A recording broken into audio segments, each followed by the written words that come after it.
My name is Mark Brannen. I'm running for Omaha City Council, District 1. I'm born and raised in Omaha, been here pretty much my whole life. I grew up in South Omaha. Big family, big Catholic family, so got like 40-some first cousins here in Omaha. It's one of the reasons, family is why I stayed here, wanted to raise my family here. I've been here pretty much my whole life other than 4 years in college in Kansas City and then a year backpacking in Central and South America. Yeah, sure. Definitely the people, and probably more specifically, there's a lot of creativity in the people in Omaha. Whether it be, the small art scene, local art scene like BFF. I live in Benson. That's just a wonderful thing to go up to, see all the different, not just visual arts, but all type of art. All the way up to the big venues like Steelhouse, the Jocelyn, a world-class museum right here in Omaha that's free to go to. So we've got a lot of great resources, even up the Union for Contemporary Art, lots of, north, south, east, west, every part of town has something to offer for somebody, whether it be visual arts, music, and I'm really proud of that. And I think it's something that we need to be more proud of it and let more people know about. Yeah, it was. There was an incident that sort of was the straw that broke the camel's back, you could say. And that was a really poor constituent service that I received last May from our current city council member, Mr. Festerson. Last May, Coal Creek, which is a creek that runs through my neighborhood, runs from about 60th and Sorensen all the way to near Crossroads. And it historically has flooded for decades. I mean, as far back as anybody can remember, back in 1999, somebody in my neighborhood died when it was a particularly bad flood. Again, last May, the banks of Coal Creek overran, and Benson Little League, which is near and dear to my heart, flooded. There was about 4.5 feet of water throughout the entire 5-acre complex. Immediately, I reached out to Public Works Department. The city owns a lot of land along Coal Creek, even though a lot of it is privately owned. The city also owns land along there.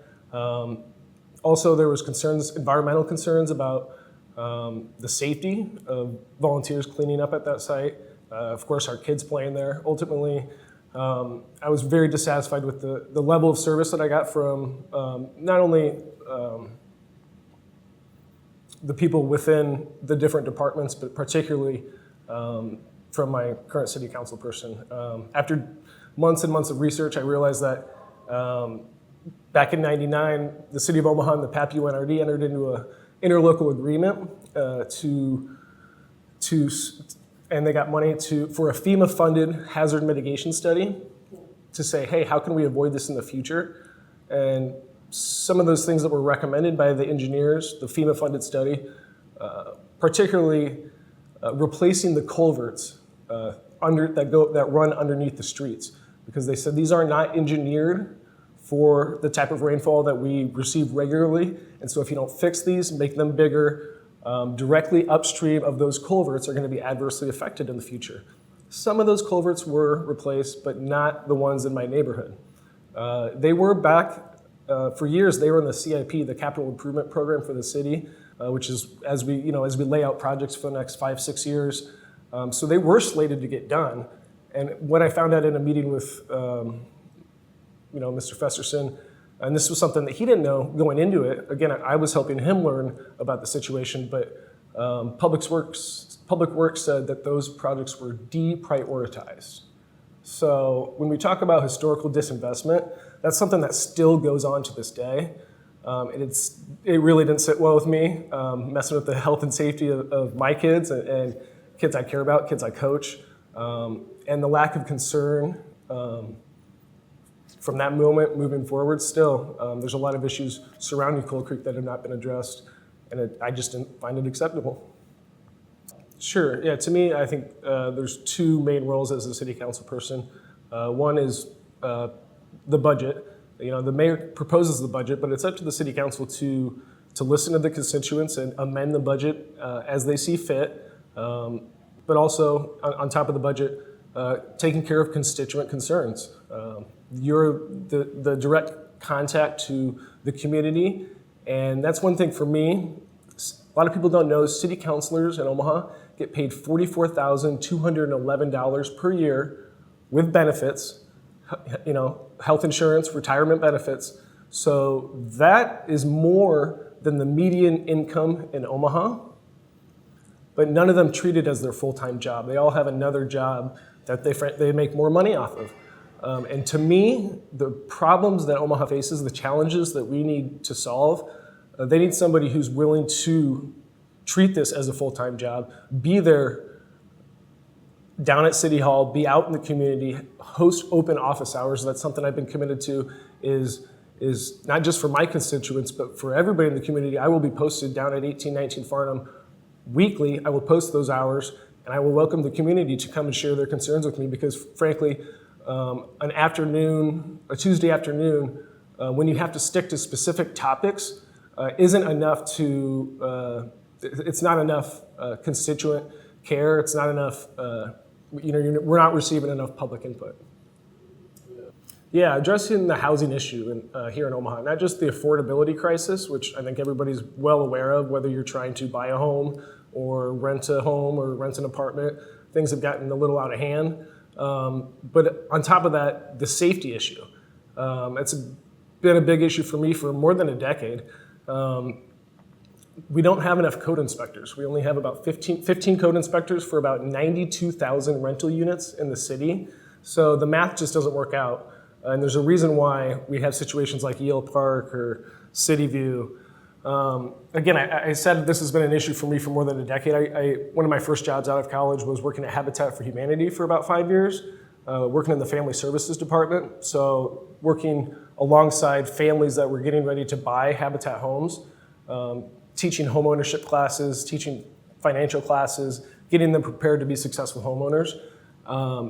And a lot of those families, specifically at that time, refugee families, were living in conditions, again, in apartments that they welcomed me into, and they were unacceptable. Not just the conditions, but also the way they were treated by management, by ownership. And I felt that it's not some abstract matter for me.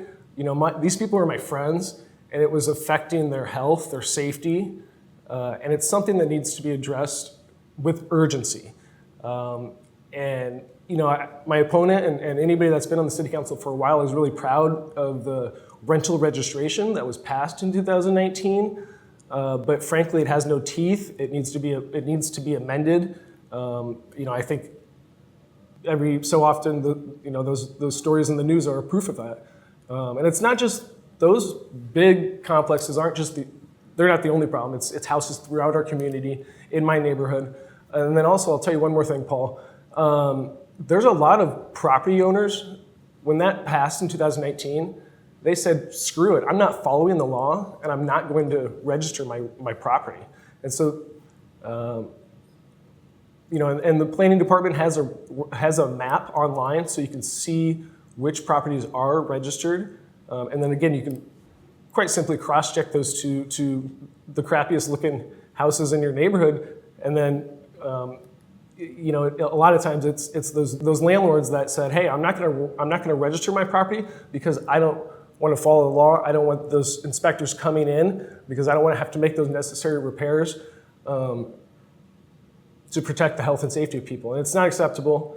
And even if you don't think it impacts you, if you're a comfortable person living in Dundee, Country Club, out west, you name it, it does. These are, those kids are going to school with your kids, with my kids.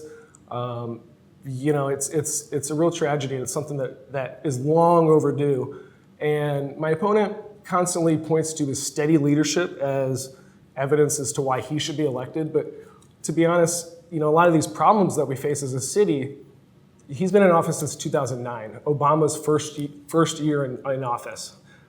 These problems that Omaha faces, they haven't gotten better under his watch, under his leadership. They've gotten worse, right? Because we've been focused on other things, and that's something I want to be focused on. Yeah, one thing I didn't touch on yet is with OHA. A lot of people don't know that the OHA board members are appointed by the city, right? Recommended by the mayor, but approved by the city council. And I think the city council needs to do a better job of holding those board members accountable for some of the conditions throughout OHA properties throughout the city. Benson Towers, the Underwood Towers, those are in District 1. And those are constituents as well. And so we need to make sure that their interests are looked after as well. As far as homelessness, one thing that has really bothered me this election cycle is the demonization of homelessness, right? It's almost as if people are offended by these people who are down on their luck and frankly in a really, really bad situation that they probably don't want to be in for the most part. Or of course they don't want to be in. And so I think we need to look at it with a little bit more humanity and at the same time support our, those agencies in the community that do the work. One thing that has bothered me is that over the years, the budget, the money in the budget going towards community service programs, and so that's homelessness prevention, summer jobs programs, different things that are on the preventative side of things.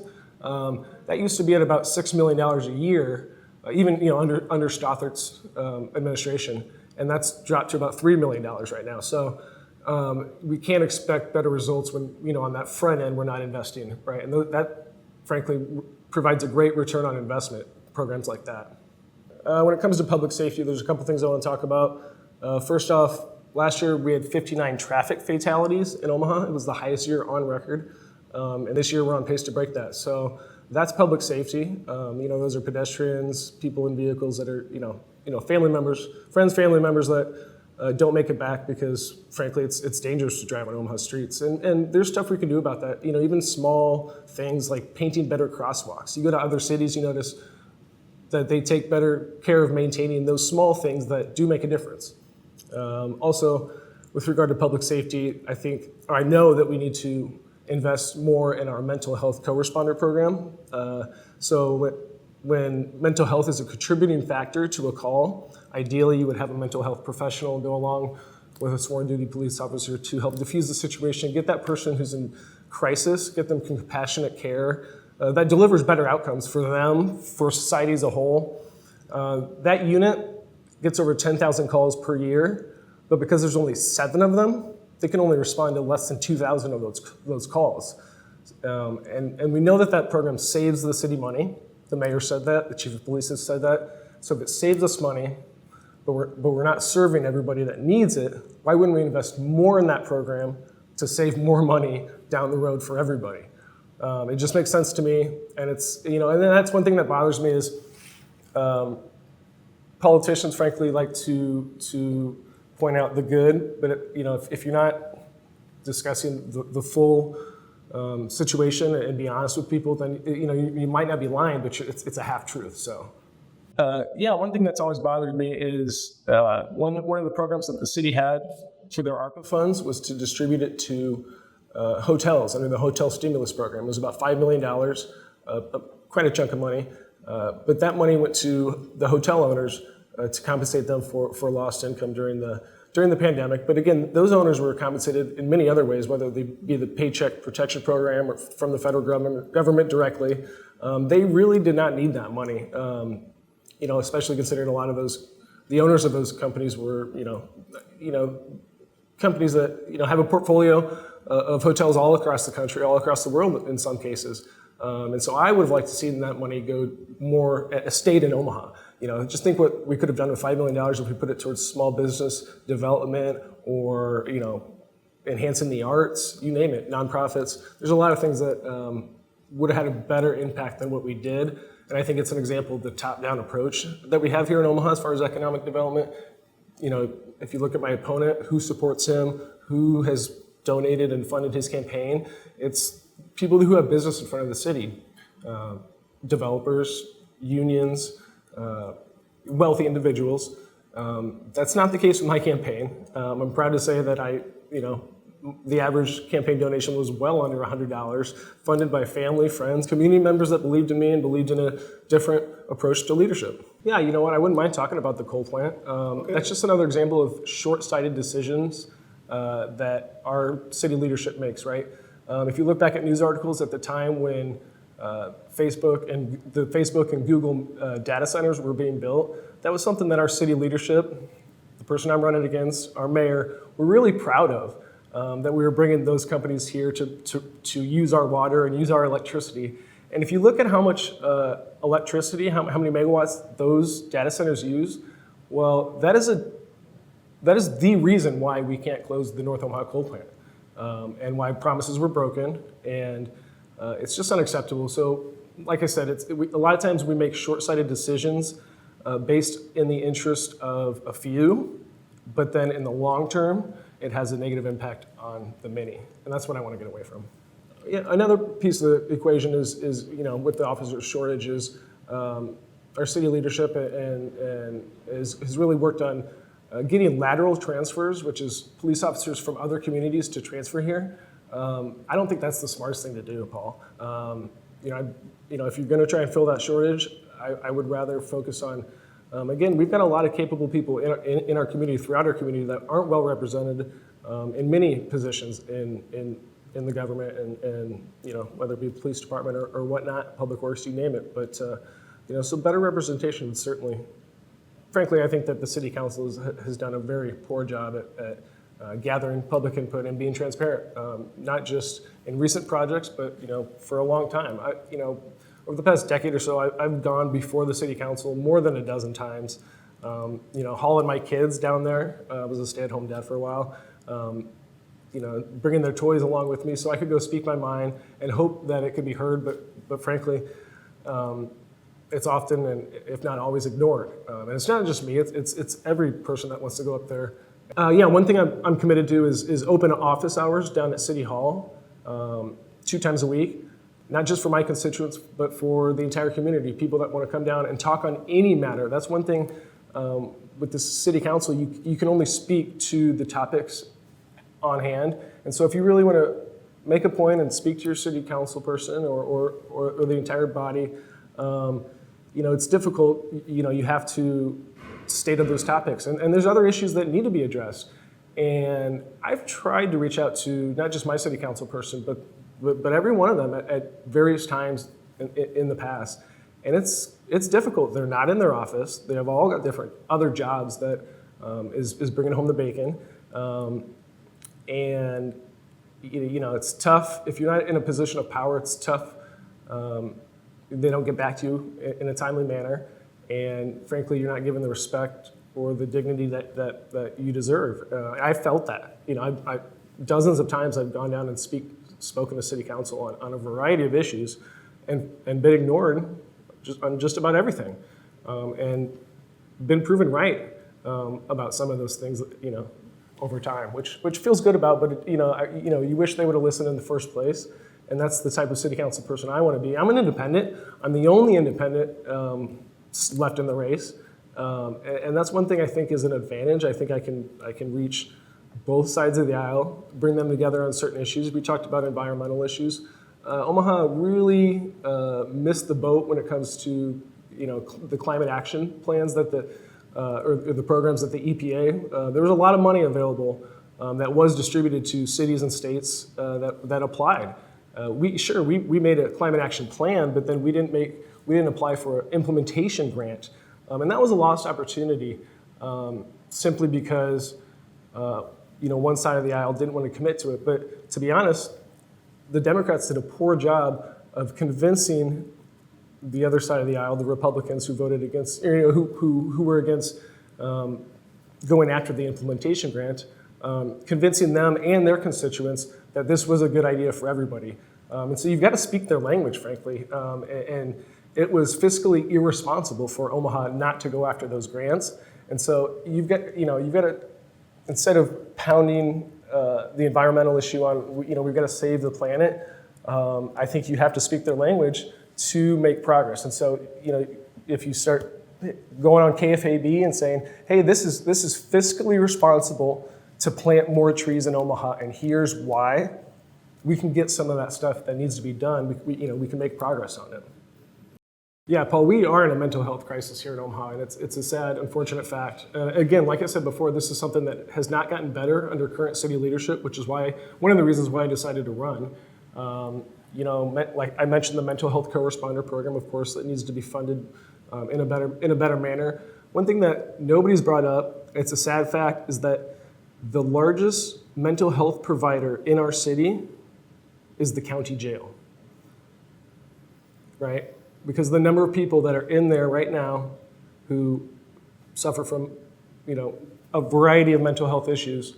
That is the largest mental health provider in the city. And so again, I would like to invest in more preventative measures so we're not getting ourselves in a much more costly situation where we have corrections officers dealing with issues that they don't need to be dealing with. And Paul, I worked a year in Douglas County Corrections teaching GED, and it was a very fulfilling job. I loved my students. It was to see them succeed. Has been one of the proudest things I've done in my life. Yeah, one thing I want to talk about with the budget that frankly nobody has brought up this election cycle is the cost associated with buying and building city-owned parking garages, okay? And so these are a part of the total mobility program here in Omaha, which is the streetcar and the parking garages. I'm surprised that John Ewing hasn't brought that up because Mayor Stothert has obviously consistently said that no taxpayer dollars are going to support the streetcar. At other times, she has said that we are building these parking garages to support the streetcar because that's the whole model, right? People drive in, whether it be from other parts of the town or tourists, park in these parking garages and ride the streetcar back and forth and then go back home. Well, you can't have the streetcar without the parking garages. And so, but the fact of the matter is those parking garages are backed by city taxpayer dollars. We're paying for them through lease purchase bonds. And so if the revenues for those parking garages don't match our expectations, which has been the case for many other cities, well, then we'll have to borrow money from the general fund to make up that gap. So if the revenues aren't there, or if maintenance and operations of those parking garages is higher than expected, higher than anticipated, which again, with many other cities, we've copied the model of Kansas City and Portland. You look, Mayor Stothert says we are in the business of parking. Well, in my opinion, the city should not be in the business of parking, right? We should focus on core city services because that was the single largest increase in the budget over the last few years. Before, the parking and mobility had a meager budget, but in the last couple of years, we've injected hundreds of millions of dollars to buy and build parking garages. There's those ones at Midtown Crossing, but all along the route, even at Crossroads, spending $40 million in parking garages there. So that one's not associated with the streetcar. But again, I think 5-10 years down the road, we're really going to be looking back and thinking that was a bad idea. And tried to warn them. Yeah, definitely. I've ridden the bus to work before in the past. When I worked at Habitat, when I worked downtown at the corrections department. So I've experienced sitting there at a bus stop, on a hot day or a frigid day, and it's not a good experience. So it's wonderful that we've got the Regional Metropolitan Transit Authority, right? That is taking the lead, obviously, with transportation issues. I want the city of Omaha to be a better partner with them, and again, you have to look at what is the city responsible for, and then invest in those areas. And well, the city does own and operate the parking, or excuse me, the benches, right, at the bus stops. We could have better bus stops. I think you've probably been somewhere that has better bus stops, a better experience. If we want more people to ride the bus, let's make it a better experience. Many of our bus stops don't even have a bench, right? So you're expected to stand there right next to Maple Street, 90th and Maple Street, cars splashing you as you're waiting for the bus with your kids or on your way to work. So the city, particularly as new developments are going on, we can make sure we incorporate, better bus stops, not bus stops that look like they're, for 1960, 1970. It's pathetic. Yeah, definitely. Brain drain has definitely affected me personally. Most of my best friends are gone, right? They left for opportunity elsewhere for a variety of reasons, whether it be to follow their career because perhaps they felt unwelcome here, you name it. But, it's something that, I miss those people, and those people would make Omaha a much better place if they were here.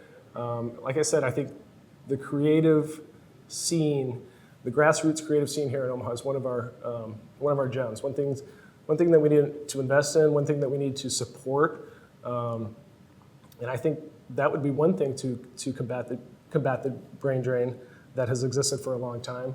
It's tough when you have people that are making policies to attract young people who haven't been young people in a long time.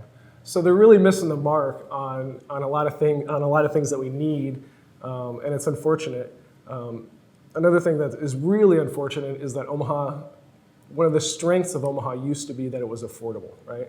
An affordable place to start a family. You could, buy a home and be comfortable on not that great of a salary. That is not the case anymore. It's our policies and our priorities over the last 10, 15 years that have gotten us into that mess. And so, if somebody leads you into the woods and then you get lost, and they were the leader, and then they say, well, you can count on me to get us out and find our way. Well, you're the one that got us lost, right? So I think we need a fresh perspective, urgency for those issues that we've talked about. Yeah, frankly, it's a sad state of affairs that we're in as a nation. And as a community, it's these last few years have brought out a lot of ugliness. Even going around knocking at doors, I heard some stuff that was really uncomfortable, and it's sad that exists in our community. And so again, I think we've got to convince people. I think we've got to talk a different way about it, convince them, because the fact of the matter is, you look in any situation, diversity is a strength, whether it be a workplace, whether it be in nature, right? If you've got a forest that has more diversity, it's a stronger forest. I'm a farmer. You talk about farming. You do monocrop agriculture, you're more susceptible to pests, to natural disasters. You name it. It's a riskier proposition. You get a diverse operation going, and it's a healthier ecosystem. So diversity is always a strength, and we need to celebrate it. And it's sad that we've gotten to this point where people are being called DEI hires, on a city level, and so it is what it is. But we just gotta continue. One step forward, two steps back. One step forward, two steps back. It's how it's been throughout history. Yeah, I want to thank everybody for the support throughout my campaign. We're reaching the end here. The general election is coming up next week, and I've been really flattered and humbled by the support that I've received. I received more than 4,000 votes in the primary, which was more than anybody has ever received against Festerson. So obviously, my message was resonating with some people, not everybody, and I respect that. I, quite frankly, don't have any expectations that I'm going to beat him this time around. Hopefully, I can get a little closer, but I do believe I've moved the needle a little bit as far as some of those issues, as far as housing, public safety. We need to invest more in our parks. So. Some of those things that I've talked about, I hope that he has kind of echoed after I started talking about him. I hope he's committed to following through with that. And I again want to thank everybody, and especially my family, Michelle, and my three wonderful boys. It's been a long campaign, and I probably won't do it again. It's been a learning experience, but a fun experience. And again, I want to thank everybody out there in the community, but especially my family, and thanks a lot.